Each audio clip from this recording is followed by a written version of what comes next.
no doubt that news is important in any society. Apart from serving the purpose of informing the public on happenings around them, news can also be a connecting point for civil society, especially for those with mutual interests on a subject, matter, or event.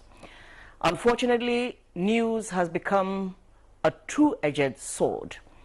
It destroys as fast as it builds, and the main culprit is fake news.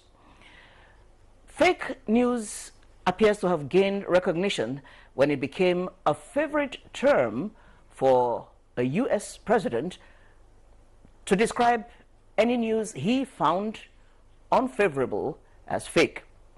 Fake news has anyway gained prominence the world over now, so much so it was named 2017 Word of the Year by the American Dialect Society. The damaging effect of fake news on society has made it a major headache for opinion shapers and even the government to communicate effectively. Nigeria is not an option. It begs the question of why people are so quick to consume and digest everything they read or hear on social media without reservation. Why has fake news become the gospel truth to many Nigerians? And are social media users and bloggers taking the right to freedom of expression too far? How much of a threat is fake news to Nigeria's democracy? And how can the country correct this? These and many more questions will form the basis of our discussion on the program. This is Nigeria Today, first in the month of August. My name is Kande Daniel.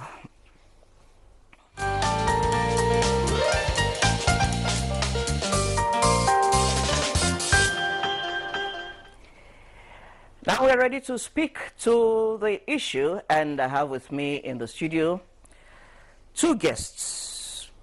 Emmanuel Bello, to my far left, is the editor-in-chief, Kwararafa Reporters. It's a pleasure to have you on Nigeria Today. Thank you very much, Kande. And sitting next to him and next to me is Onyebuchi Okechukwu, who is a legal practitioner. Great to have you on the program. Thank you very much. My pleasure. Now, it's we were talking a moment ago, and the lawyer said it's everybody's business, as much of his business as it is the business of Bello and me, you know, professional colleagues. Getting down to that business now, we will avoid presumptuousness. So we're going to talk about what fake news is for real. Let me begin with the barrister. What's your understanding when we say news is fake? Thank you very much. Good evening, Nigerians. Fake news can simply be defined as a false information directly being passed or spread across by the purveyors in order to damage the image of an individual, government, or organization. Most times, the essence of fake news is not really about the pecuniary aspect of it, but to damage and defame an individual or government, as the case may be. Bello, my professional colleague, what would you say? He has given us a definition. What would you say about the clues he's given us as to the reasons why one would dish out fake news, and what other definition would you give?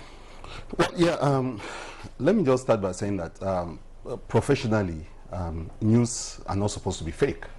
And like you say, it gained prominence with what the US president likes to talk about. He was not getting a lot of support from the mainstream media in the United States, and so he decided to, you know, dish out that word and call almost anything or everything that he does not favor him as fake news.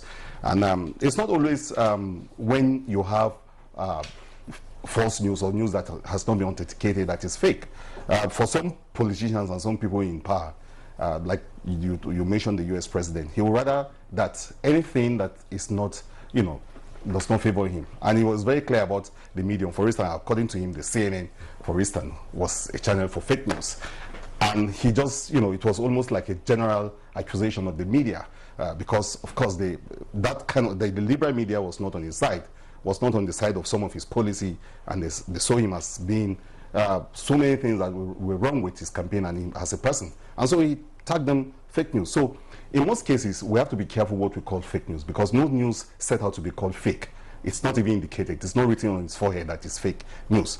But sometimes deliberately fashioned to be fake, and convey wrong information. And we have to be careful about this. News, as it is, shouldn't be fake. And if you're very professional about writing news, which is to look at both sides of a story and to report exactly what is happening or what is there, there's no actually basis for calling it fake news. But of course, there's fake news. And how do we get to the point of having fake news? And you ask about that. You say, what are the sources of fake news? Fake news professionally will happen when people do not have the right news. So there are, of course, the source of stories. And if those sources are wrong, or those sources are not consistent, or those sources are not dishing out the right stories, you find out that people are left to speculate. And it is in the course of speculating that, of course, you have fake news. So that can be stopped ab initio when practitioners like us are allowed to have the right the stories. And like, in Nigeria, for instance, most of the stories are coming from the government sector. So government will have to be very, we have to engage us positively, adequately, so that we do not end up not having the kind of stories we are supposed to dish out. And that's part of the problem. Our job is actually to talk about what is happening. And in most cases, the people who hold these stories would like to keep things away, would like to hide things, would like to keep things away from the public. And in doing that, they open themselves to speculations. Because sometimes people don't just know. And then, of course, there's the thirst to know, there's the hunger to know. So you are trying to say that sometimes official secrecy could be the trigger for fake news? Yes, that is a major source of fake news. And that is why it's very important, because, and that's why, for instance, efforts have been made to say that we have greater access. The first desire of a journalist is the desire to know. You want to know, just know. A journalist is prompted by that, is motivated by that, is propelled by that. And that's why we have the FOI. Yeah, exactly. So you want to know, you just want to get to the root of a story. But unfortunately, official secrecy is also there, where government people try to hide things from. And this but the best way to solve the problem is to, open up the space, greater access for reporters, feed them with the right story, engage them consistently. The problem is when, for instance, people are left to wonder what's going on. The president, for instance. Let's hear a little bit more from the lawyer. We agreed that fake news is not really news and not good. But how exactly do you think it affects the country and our democracy? Okay, before I answer that question, in addition to what he said, journalists may have the desire to investigate a given situation or event. That's what they call investigative journalism. You have to ask questions. You have to dig. You have to delve to know. There's a thin line between fake news and misinformation. Probably in your quest to know things, you may confuse a fact, thereby misinforming the public. The basic definition of fake news, or the characteristic of fake news, is the intention to deliberately deceive, mislead the public. It's different from, saying that probably you are not aware of a situation or a fact that is false. So, for the fact that probably government want to hide some information from the public, you have to embark in what I say earlier on as an investigative journalism. So, in doing that, if probably in your course of investigating, even though you stumble upon an information that probably at the end of the day it appears to be false, I won't call that a fake news. So, answering your question now, how does fake news affect our... Before you answer that, would you include propaganda as fake news? Certainly. Because it's aimed at gaining advantage, defaming an individual. And like you said earlier on during your intro, during the 2016 election in the US, that was when these semantics, fake news, came on board. But that was not the first time. Yeah, go ahead. But it became popular then. And from what I heard, then in 2016, we had about 19 basic fake news during the election, propaganda aimed at probably giving a particular candidate an advantage over the other. So it's aimed at defaming an individual, bringing him down, casting aspersion on him in order to gain advantage. So it's a deliberate attempt. So it's not an issue of probably you want to investigate, you want to know more, and probably you stumble on false information which probably you won't know. Okay, so let's come back home now to the question of how much damage it could be doing to us as a people. In last year, during when the Biafran secession group were agitating to separate and all that, someone sent me a video, and in that clip, it was a mob. They gathered and they killed about 2 persons or so in that video, and I took time to watch it again, and I heard someone from the background speaking in Yoruba language. It shows you something. It never took place in the eastern part of the country. And after a few seconds, someone came again in that video asking, what did they steal? It shows that what happened there was a clear-cut jungle justice, which is common in Nigeria, whereby someone will steal, and probably if he's caught, a group of people will just round him off, and he will be set ablaze. But the person sent me the video, and he claimed that it took place in Aba. That is a clear example of fake news. And immediately after watching that video, I called him. I asked him, have you watched this video? He told me no, someone sent it to him and said that it happened. I said, watch it again. So if we continue on this path, it really spell doom for our democracy. Now that we are approaching 2019 election, a lot of fake news are bound to come on board.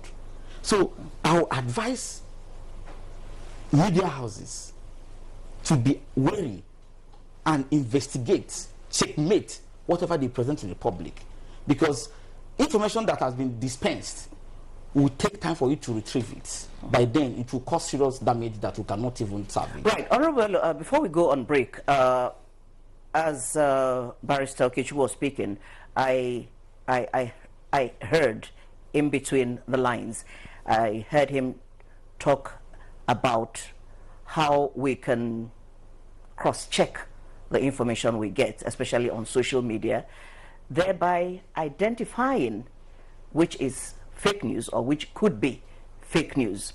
And from what he said, I gather that, if you cross-check properly, if you listen well, ask some questions, you could identify some news as fake. Do you align with that? And how else do you think we can do those checks and identify whether news is fake or not? You see, everybody goes back to blaming the practitioners, the journalists. They tell us, to cross-check our stories and to do that. And from a barrister point of view, it's possible that you want to put, the responsibility and the blame squarely on the practitioner. Maybe so, maybe not. One of the things you ought to note is that just because there's junk food everywhere and people eat poisonous food does not mean that there's no real food somewhere, or clean food or healthy food to eat. What do I mean by that? Where you go for your news and where you go for your stories also matter. The source or the outlet of your story and who you believe is the right source for your story, it's another thing altogether. So it's not just about the people, the purveyors of this story, but it's about those who are patronizing. Who do you patronize? Who do you depend on for your stories? Who do you believe? And this is very important. Fake news thrives because people choose to believe the things they want to believe. Because there are clear-cut, when you look at the reading society, you find out that they have the option, very clear, the options are there with them to know where to go get their correct story. Professionals who are doing this job do not dish out fake news. No, they don't. But now today, everybody with a phone assumes he's a reporter and he's a journalist. Everyone, including maybe, who knows, people practicing the legal profession. A lot of people when you just have this and the keyboard and you just play, and you just throw anything in the air. But that's the problem. We need to actually sensitize the public to know where to get the story from. And that not everything is news. Not everything is good story. Professionals are doing their work. No editor that I know of, and I've been there with them, I've been editor of newspaper, I've sat in the newsroom. We don't just dish out stories anyhow. We cross-check them, and we do one of the basic things that you do to stories, which is, check the story, check both sides of a story, checks and balances. You do that with stories, and then you churn them out, and they're correct. But people are in a hurry. to hear what they want to hear. So part of the problem is not just the purveyors of the news. It's just like blaming people that sell poison to poisonous stuff to people. You can blame them, but you also have to blame those who try to like to patronize quacks and all that. There are good, clear-cut outlets of good stories in this country where you can go to and get your report. So the source is there. Where do you get your stories from? Depending. If you just say, look, you are just going to depend on what's coming out in social media, and there are certain news that are very, they're balanced, well-done news, professional news coming out of social media. Not everything on social media is bad, and not, of course, everything is good. So it's all about we need to start sensitizing the public to know, even first and foremost, how to dictate fake news. Because we need to develop that skill. How do you know this news is fake? We need to help the public know that. We will continue the studio discussion in a moment. Right now, we'll go out on the streets. You're watching Nigeria Today, discussing the issue of fake news and its impact on society. As we go to the streets briefly, we'll feel the pulse of Nigerians on the matter, and we'll get right back into the studio.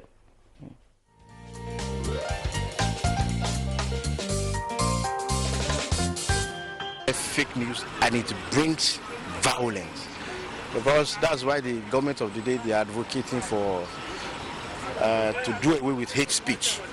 They go along the way. Any fake news that is being carried will escalate violence. You should not carry news that are fake. That is what is causing problem in Nigeria today. You give a news that you know that it is fake, you go and tell another person in church, in mosque, they give a fake news. Imam will not ask for where do you get this news. Pastor will not ask for where do you get this news. They just say, they say. Everybody will say, they say. That is what is causing problem. And government have to be very, very careful. They have to come in. So most of them are not real. Most of the news, most of this thing they send is not real. So most I don't forward. Yeah. Everybody spreads rumors. So it's not about the government now. It is just we as individuals. We individuals to help tackle the issue. It's not about whether the government, because what would the government do? Government need to stand on their feet to take drastic measure on this fake news issue. It's really causing problem, especially this religious problem, because Nigerians, their heart is full of sentiments now. Yeah, the only source people have to get information are through the medias, and the medias are not really helping the matter. And they need to address it, because the government need to come in by filtering information that goes to the public. Assembly, maybe to set a committee that will maybe filter the genuine media institutions and destroy the rest, or maybe the government should establish a commission that will checkmate the activities of all the media in Nigeria.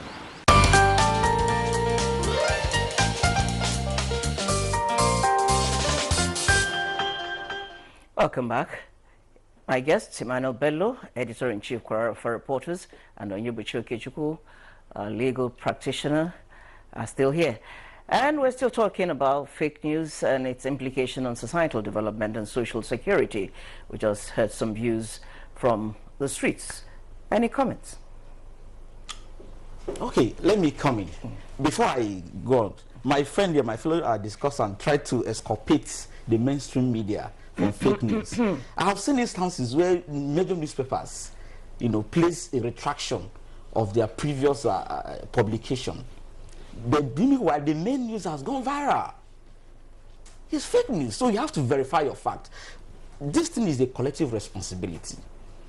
But issue of fake news is common in social media. But you should not exculpate. We should not exonerate the mainstream media. Sometimes there are some news that may be unverified. They will publish it. It has gone. Yeah. Sorry. I will not let the lawyer draw a battle line between himself and my professional colleague, But seriously, I believe Honorable Bello was trying to say that there is, good journalism going on anytime, any day. He's not trying to say that there are no bad eggs in the profession. We know that these things do happen. Well, even in social media, some people are making good use of the media and others are making bad use of the media. But I think we do need to talk a little bit more about something he said before the break, about Nigerians developing a very unhealthy but big appetite for gossip and fake news. They would rather quickly read what is hot in quotes, controversial, and sounds horrible but is fake, than go for, you know, the real news. What do you have to say about that, Barrister? As the saying goes, bad news flies. So people are willing, they are ready to watch, listen, and spread bad news. So that has been the situation. So it behoves on practitioners to be careful in dishing out information, because it spread like a wildfire. If you see probably headline news, Nigerian probably foreign reserve hits 50 billion, nobody will listen to it. But if you hear probably XY governor has stolen 20 billion, you know, everybody would like to click on it and open. So bad news spread like wildfire. So practitioners have to be careful. Right. Honorable Bello, do you think some practitioners are taking the right to freedom of expression too far? And would you suggest, and is it possible, to effect any kind of regulation on social media? Well, in the mainstream media, you already have a lot of regulations. You have, you know, disciplinary bodies that deal with, you know, people that, you know, that err in our profession and do things that are not ethical and all that. That is there, especially for the mainstream. But then how do you control social media? I think that's the biggest challenge, and that's the million-dollar question. Because almost everybody with a phone now, like I said before the break, has turned himself into some form of reporter or a journalist, and they dish out things out there. Now, the thing is not just about the practitioner anymore, or to blame those of us in the profession and all of that. The thing now is for the public to be able to, you know, to discern what is fake news and what is not. They need to develop that skill. And one of the first things to do as, you know, as a Nigerian who is eager to listen to get to know what's happening, is to look for the right source for the kind of stories you want to get. There are all sorts of social, online publications out there. So you have to find a way of deciphering. And even those of us who are practicing this, sometimes we actually also get, deceived. Because you see newspaper lifting stories from certain areas, and now, of course, they are forced to do what barristers say, which is to do a retraction. That's because they were misled. So it's a big problem. We need to tackle it. In the mainstream, for now, the mainstream media seem to be safe enough for you to go there and say, this is the source. And I see people saying that all the time. They'll ask you, is this in the paper? Is this on the network? Is this in the regular? They ask that. That is one way of doing it. But a better way of doing it too is to look at the source of this news, especially if it is government story. I insist, the best way government can deal with stories concerning it and can take away some of the gossip and the rumors around it is to, provide greater access to information. And that is why the law came into place. But even now with the law in place, it's very difficult sometimes again to actually get access to story, because when people don't know the difference between what is right and wrong, they're misled and they're confused, and you open them up to quacks who deceive them, who will tell them all sorts of things. So we need greater access to stories, to what is happening. People need to know.